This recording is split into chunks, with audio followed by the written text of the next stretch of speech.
Hello and welcome to my YouTube channel RPN Sharma. Myself Nitin Kumar. Hello friends, हम कर रहे थे second chapter जिसका नाम था understanding past to look into future. ठीक है, तो इसके हमने 4 पार्ट कंप्लीट कर लिए थे। आज हम इसका करेंगे 5th पार्ट करेंगे। 5th पार्ट में आज हम नया टॉपिक देखने वाले हैं जिसका नाम है टेक्नोलॉजी। ठीक है, तो टेक्नोलॉजी के बारे में हम देखने वाले हैं, टेक्नोलॉजी क्या है हमारे पास। ठीक है, और इसको हम फ्यूचर में कैसे यूज करें, प्रेजेंट में कैसे यूज करते हैं। ठीक है, तो पहले हम देखेंगे इसकी history of technology. ठीक है, the history of technology is the history of the invention of tools and techniques and is one of the categories of the world history. ठीक है, तो हिस्ट्री की बात हम करें तो इसमें हम देखेंगे invention of tools and techniques. ठीक है, technology can refer to the methods ranging from a simple as stone tools to the complex genetic engineering and information technology that has emerged since the 80s 1980। ठीक है, तो अगर हम बात करें technology की तो टेक्नोलॉजी में हमारे पास आ जाता है मेथड्स आ जाते हैं रेंजिंग फ्रॉम, जैसे कि स्टोन टूल्स से लेके अगर हम बात करें कॉम्प्लेक्स जेनेटिक इंजीनियरिंग तक, और हम इंफॉर्मेशन टेक्नोलॉजी तक की बात करें तो ये सारी क्या है, टेक्नोलॉजी है। दैट हैज इमर्ज्ड सिंस 1980 में ये इमर्ज्ड हुई थी टेक्नोलॉजी, स्टोन टूल से लेके जेनेटिक इंजीनियरिंग से लेके इंफॉर्मेशन टेक्नोलॉजी तक। The term technology comes from the Greek word techne. ठीक है, टेक्नोलॉजी कहाँ से आया, ग्रीक वर्ड से आया, जिसका ग्रीक वर्ड है techne, means art and craft. Technique का मतलब हो गया art and craft, and the word logos, logos का मतलब हो गया हमारे पास logos means word and speech. ठीक है, that means art and craft word and speech. It was first used to describe applied arts but it is now used to describe advancement and changes which affect the environment around us। ठीक है, तो पहले तो इसका जो मतलब था वो खाली आर्ट से था, मतलब कला जो होती है उसके उससे था। लेकिन नाउअडेज अगर हम बात करें इसको यूज किया जाता है डिस्क्राइब करने के लिए the advancement and changes which affect the environment around us. मतलब कौन कौन सी एडवांसमेंट हुई हैं या फिर चेंजेस हुए हैं जो हमारे आसपास के एनवायरनमेंट को चेंज कर रहे हैं। ठीक है, तो उसको कहा जाता है आजकल टेक्नोलॉजी। ठीक है, new knowledge has enabled people to create new things and conversely many scientific endeavors are made possible by technologies which assist humans in traveling to places they could not previously reach, and by scientific instruments by which we study nature in more detail than our natural senses allow। ठीक है, तो technology की वजह से हमारे पास technological knowledge, जो नया जो टेक्नोलॉजिकल नॉलेज है उसकी वजह से जो पर्सन थे to create the new things, जो पीपल थे वो मतलब इतने अनेबल हो गए कि वो न्यू थिंग्स को क्रिएट कर सकते हैं। Conversely many scientific endeavours are made possible by the technologies which assist human travelling. जैसे ह्यूमन ट्रैवलिंग में भी ये हेल्प करता है technological to places they could not previously reach. मतलब प्रीवियसली वो जहाँ पे नहीं पहुंच पाते थे वो टेक्नोलॉजी की वजह से वहां पे पहुंच पा रहे हैं, and by the scientific instrument के वजह से, and by the scientific instrument की वजह से by which we study nature in more detail than our natural senses allow। मतलब हम साइंटिफिक इंस्ट्रूमेंट्स की वजह से हम नेचुरल जो भी डिटेल्स हैं उसको बड़े अच्छे से हम स्टडी कर सकते हैं अपने सेंसेस के मुकाबले में। मतलब जो हमारी सेंसेस हैं वो हमें उतना अलो नहीं करती है कि हम नेचर को अच्छे से स्टडी कर सकें, लेकिन जो साइंटिफिक इंस्ट्रूमेंट्स हैं उनकी हेल्प से हम नेचर को और अच्छे से स्टडी कर सकते हैं। ठीक है, since much of technology is applied science, technical history is connected to the history of science. Since technology uses resources, technical history is tightly connected to economic history. From those resources, technology produces other resources, including technological aircrafts used in everyday life. Technological change affects and is affected by society's cultural traditions. It is a force for economic growth and a means to develop and project economic, political, military power and wealth। ठीक है, तो economic growth भी इससे technology से हमारे पास होती है। उसके बाद हम बात करें डेवलपमेंट होती है, उसके बाद project economic, political, military power and wealth, तो सारी कुछ ये चीज़ें जो है टेक्नोलॉजी से हमारे पास आ जाती है। ठीक है, आई होप ये लेक्चर आपको समझ में आ रहा होगा। नेक्स्ट टॉपिक हमारे पास इसमें है 10 major technological revolutions in the construction industry. तो हम बात करें, हम देखेंगे 10 मेजर टेक्नोलॉजिकल रेवोल्यूशंस हम देखेंगे जो कि कंस्ट्रक्शन इंडस्ट्री में हमारे पास हुए हैं। कौन कौन सी ऐसी चीज़ें नई आई हुई हैं जिससे कंस्ट्रक्शन इंडस्ट्री में जो है इंक्रीमेंट हुई है। तो फर्स्ट हमारे पास है कंप्यूटर एडेड डिज़ाइन। ठीक है, दैट मीन्स कैड, आपको पता ही होगा कैड के बारे में। With the advent of CAD, the construction industry moved to a faster mode with the construction and engineering proceeding concurrently. ठीक है, तो मतलब बहुत ही फास्ट ट्रैक मोड है ये CAD, इससे बहुत ही इंजीनियरिंग के काम जो है इजी हो जाते हैं। CAD eradicated the problems faced due to two-dimensional plans and section drawing, generating design information faster and more accurately. तो मतलब इस CAD में होता क्या है, ये आपको पता ही है कि डिज़ाइन एंड ड्राफ्टिंग के लिए यूज़ होता है। इसमें जो भी 2D प्लान्स बनते हैं या फिर सेक्शनल ड्राइंग्स जो बनती हैं या फिर जो भी डिज़ाइन इसमें बनते हैं, तो वो फास्टर हो जाते हैं और मोर एक्यूरेट होते हैं इन कंपैरिजन टू अगर हम उसको हैंड अपने हाथ से बनाते हैं। ठीक है, the fact has huge benefit for the time and the cost ratio. तो मतलब टाइम एंड कॉस्ट रेशो के हिसाब से अगर हम देखें, टाइम और कॉस्ट रेशो के हिसाब से, तो ये बहुत ही बेनिफिशियल है हमारे लिए। Besides, CAD can implement mind-stream changes with ease and thus simplify the construction process, supplier and communication etc. तो ये construction process को बहुत ही simple बना देता है और हमारे पास अच्छा बना देता है। ठीक है, evolving trend in the CAD process now features specially designed workstations for engineers that are custom-purposed computer terminals dedicated to the automated design process. CAD systems are now available in standard design categories such as civil, electrical, piping, structural schematics, etc. तो मतलब CAD design हमारे पास बहुत सारे type के categories के आगे हैं, standard categories के, जैसे कि हमारे पास इसमें आ जाता है सिविल का डिज़ाइन, इलेक्ट्रिकल का, पाइपिंग का, स्ट्रक्चरल स्कीमेटिक्स का डिज़ाइन। तो बहुत सारे टाइप्स आ गए हमारे पास इसमें CAD में। देन नेक्स्ट हमारे पास है building information module, that means BIM। तो BIM की अगर हम बात करें, BIM is the epicentre of the digital transformation. एक एपिसेंटर है डिजिटल ट्रांसफॉर्मेशन का। एपिसेंटर का मतलब होता है कि जहाँ से कोई चीज़ इरप्ट होती है, जहाँ से कोई चीज़ पैदा होती है। ठीक है, in contrast to CAD which has elevated the role and functioning of the designer. BIM allows the architects, contractors, and engineers to work in collaboration by using the same computer model and database and fine-tune the construction process. ठीक है, तो मतलब जैसे कि CAD हमारे पास काम करता है role and functioning of designer, मतलब डिज़ाइनर के लिए जैसे हमारे पास CAD काम करता है, वैसे ही हमारे पास BIM है। BIM अलो करता है आर्किटेक्ट्स को, ये हेल्प करता है, कॉन्ट्रैक्टर को हेल्प करता है, इंजीनियर को हेल्प करता है, to work in a collaboration, मतलब वो सारे वर्क करें एक कोलैबोरेशन में, एक साथ वो वर्क करें by using the same computer model वो यूज करके and database and fine tune the construction process, वो फाइन ट्यून कर सकें, कंस्ट्रक्शन प्रोसेस को अच्छा बना सकें। BIM uses 3D and even 5D models that include all project stakeholders to work in unison। ठीक है, तो बीम जो है यूज करता है 3D मॉडल्स को, इवन 5D मॉडल्स को भी यूज करता है ताकि उसमें उनको हेल्प मिल सके काम को करने में। All the functional systems of construction structure such as heating, ventilation and air conditioning, electrical installations, piping and plumbing, built aesthetics, positioning of walls, windows, roofs, balconies, etc. can be collaboratively analyzed, errors detected and a solution worked out। ठीक है, तो ये जितने भी काम है ये सारे जो है बीम से हमारे पास हो जाते हैं। बीम से मतलब जो भी आर्किटेक्ट है, कॉन्ट्रैक्टर है, इंजीनियर है, वो एक साथ कोलैबोरेट करके ये सारे जो प्रोजेक्ट हैं उनको इजीली कंप्लीट कर सकते हैं। ठीक है, अगर ये वीडियो इंटरेस्टिंग लग रही है तो लाइक, शेयर और कमेंट ज़रूर कीजिएगा, और अभी तक आपने चैनल को सब्सक्राइब नहीं किया तो सब्सक्राइब ज़रूर कीजिए।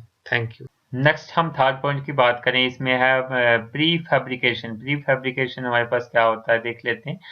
Assembling and moving materials on site with the help of construction equipments can take a toll on the accuracy and reliability of components. It is better management sense along with increased efficiency and productivity factor that prefabricated materials and components are used in the construction process. तो मतलब pre fabricated material अब use होने start हो गए हैं और component use होने start हो गए हैं कंस्ट्रक्शन प्रोसेस में, ठीक है। Pre fabrication allows for greater automation in production with in controlled environment. तो जो भी प्री फैब्रिकेशन है उससे हमें क्या हेल्प मिलती है, ग्रेटर ऑटोमेशन इन प्रोडक्शन। मतलब जब हमने वो प्री फैब्रिकेशन जो प्री फैब्रिकेटेड प्रोडक्ट कोई भी बनाना है, कंपोनेंट या मटेरियल बनाना है, तो वो हम कंट्रोल्ड एनवायरनमेंट में बना सकते हैं। इसका मतलब हो गया कि वो मटेरियल अच्छा बनेगा। लोअर वेज रेट, जो वेज रेट है वो भी लोअर हो जाएगा, मतलब जो दिहाड़ी देते हैं मजदूर को वो कम हो जाएगी। Eliminates on site engineering documentation of the process. जो ऑन साइट डॉक्यूमेंटेशन का जो काम है वो भी कम हो जाएगा, ठीक है। उसके बाद फोर्थ है हमारे पास ऑटोमेटेड एंड रोबोटिक इक्विपमेंट। इसमें अगर हम बात करें, the growing trend in construction application system is the use of computerised expert system. तो अभी जो हमारे पास जो भी कंस्ट्रक्शन ट्रेंड जो है वो ग्रो कर रहे हैं, जिसकी वजह से कंप्यूटराइज्ड एक्सपर्ट सिस्टम हमारे पास यूज में आ रहा है। For instance Japan uses advance application self directed robots that are controlled by expert systems to finish concrete and spray paint buildings. तो जैसे कि हम बात करें, इसमें एग्जांपल है हमारे पास जापान की। तो जापान यूज कर रहा है रोबोट्स को, यूज कर रहा है सेल्फ डायरेक्टेड रोबोट को। मतलब उनको खाली डायरेक्ट करना है कि ये काम करो तो वो काम कर देते हैं, ठीक है। कंक्रीट को जैसे फिनिश करना हो वो काम कर लेते हैं, स्प्रे करना हो पेंट बिल्डिंग्स को वो कर लेते हैं, ठीक है। अदर एग्जांपल अगर हम इसमें देखें, of the changing equipment scenario in the construction industry include, जैसे कि हम देखें weld performance systems installation structural steel spread installation automated storage areas etcetera. Besides, remotely operated reactors are a boon for work in nuclear facilities where contamination is a threat for manual workers, ठीक है। तो इसमें automated and robotic equipments में इसमें और भी हमारे पास remotely operated activities को भी अच्छा बून मिला है।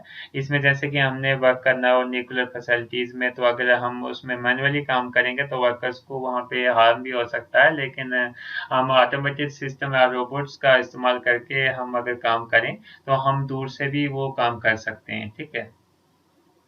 नेक्स्ट फिफ्थ पॉइंट हमारे पास है मॉड्यूलराइजेशन। मॉड्यूलराइजेशन में अगर हम बात करें, modular construction is a boon for the environment where one of the key factors for increasing pollution these days is constructional dust and emission, ठीक है। तो जो भी हमारे पास है जो कंस्ट्रक्शनल डस्ट है और एमिशन है, तो उससे बहुत सारा पोल्यूशन जनरेट होता है। हम बात करें modular application enable simple structural component of complex building such as hospital and high rises, for example, to be pre-built and shipped for on-site assembling, ठीक है। तो प्री मॉड्यूलराइजेशन का मतलब है इसमें कि इसमें हम क्या करते हैं, स्ट्रक्चरल कंपोनेंट जो भी हैं कॉम्प्लेक्स बिल्डिंग के, उनको हम पहले से प्री फैब्रिकेट करते हैं, प्री बिल्ड करते हैं। जैसे कि हॉस्पिटल के स्ट्रक्चरल एलिमेंट, स्ट्रक्चरल कंपोनेंट या फिर हाई राइज बिल्डिंग के स्ट्रक्चरल कंपोनेंट, उसको हम प्री बिल्ड करते हैं, मतलब पहले से बिल्ड करते हैं। And shipped for on site assembling, और शिप करते हैं ऑन साइट असेंबलिंग के लिए। Completion and connection using advanced techniques,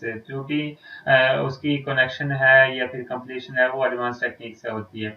modules have revolutionised construction by eliminating the waste to a great extent. तो जो भी मॉड्यूल्स हैं वो हमें हेल्प करते हैं वेस्ट को एलिमिनेट करने में, ठीक है। नेक्स्ट एडवांसमेंट है हमारे पास टेक्नोलॉजी की, सिक्स पॉइंट है जिसमें 3D प्रिंटिंग है। 3D प्रिंटिंग में हमारे पास क्या है, when the first 3D wall was printed, the construction industry was poised to take a huge leap in terms of technological invention. Constructional 3D printers mounted on a robotic arm that extrude concrete slabs in place of plastic can create a 3D model, making it possible to build a house in just a day. ठीक है। तो मतलब 3D model की वजह से, 3D printing की वजह से हम जो घर है उसको बिल्ड कर सकते हैं, जस्ट एक दिन में भी बिल्ड कर सकते हैं। This technology the mostly used in aeronautical and medical arena. तो ये जो अभी टेक्नोलॉजी है और ये मोस्टली यूज होती है एरोनॉटिकल और मेडिकल अरीना में, अभी ये 3D टेक्नोलॉजी यूज हो रही है। Can enable additive manufacturing in construction sites with reduced cost, इसमें कास्ट भी रिड्यूस हो रही है, एंड इंक्रीज्ड स्पीड स्पीड भी इंक्रीज हो रही है। उसके बाद हम डिज़ाइन पॉसिबिलिटीज़ की बात करें तो डिज़ाइन भी हम अलग अलग इसमें बना सकते हैं। ठीक है। नेक्स्ट हमारे पास टेक्नोलॉजी है वायरलेस सेंसर्स। वायरलेस सेंसर्स की अगर हम बात करें, smart sensors in construction are used for assessing and monitoring the material. तो वायरलेस सेंसर से हम क्या कर सकते हैं, जो स्मार्ट सेंसर है उसकी हेल्प से हम असेस और मॉनिटर कर सकते हैं मटेरियल को, स्ट्रक्चरल प्रॉपर्टीज को, स्ट्रक्चरल प्रॉपर्टीज ऑफ कंक्रीट को, एनवायरमेंटल कंडीशंस को, ठीक है, और प्रोजेक्टिव इक्विपमेंट को हम दूर से एक्सेस कर सकते हैं। Remote vibration monitoring is essential in assessing the risk of damage and disturbance of structures. जो भी रिमोट वाइब्रेशन मॉनिटरिंग है, मतलब जो भी स्ट्रक्चर में वाइब्रेशंस आ रही हैं उसको हम दूर से मॉनिटर कर सकते हैं, उसके रिस्क को, उसके डैमेज को, उसके डिस्टरबेंस को हम दूर से मैनेज कर सकते हैं, उसको जान सकते हैं। ठीक है, मॉनिटर कर सकते हैं। Then robotic total station. Robotic total station की अगर हम बात करें, and robotic total station is a remote operation enabled electronic theodolite integrated with an electronic distance measurement that allows a single operator to calculate and inspect a multitude of factors in lesser time than the traditional total station. The RTS provides a significant increase in productivity. ठीक है। तो हम robotic total station की अगर हम बात करें, तो ये एक रिमोट ऑपरेशन है। रिमोट ऑपरेशन मतलब हम दूर से ही इस ऑपरेशन को कर सकते हैं बैठ के। एनेबल्स इलेक्ट्रॉनिक थियोडोलाइट, इसमें इलेक्ट्रॉनिक थियोडोलाइट होती है integrated with electronic device, electronic distance measurement, दोनों चीजें इसमें होती है। अलाउज ए सिंगल ऑपरेटर, इसमें एक सिंगल ऑपरेटर काम करता है to calculate the inspect multitude of factors, मतलब बहुत सारे फैक्टर्स हम इससे कैलकुलेट कर सकते हैं लेसर टाइम में। लेसर टाइम में कैलकुलेट कर सकते हैं, इसका मतलब हो गया कि हमारी जो प्रोडक्टिविटी है वो इससे इंक्रीज हो जाती है रोबोटिक टोटल स्टेशन से। और हमारे पास रिमोटली अगर कोई चीज़ ऑपरेट कर दें तो हमारे पास वहाँ पे जाने का टाइम बचेगा और खतरा भी हमें नहीं होगा। अगर कोई खतरे वाली प्लेस होगी तो वो हमें खतरे से भी हम बच सकते हैं। ठीक है। नेक्स्ट पॉइंट है इसमें हमारे पास कंस्ट्रक्शन मैनेजमेंट। ठीक है, तो कंस्ट्रक्शन मैनेजमेंट की हम अगर बात करें इसमें, the system of controls that optimize the design, procurement and process of construction has evolved in tandem with the technological innovations. The process of planning, scheduling, and cost control has moved on to computer-based data linking, design, delegation, purchasing, warehouse, etc.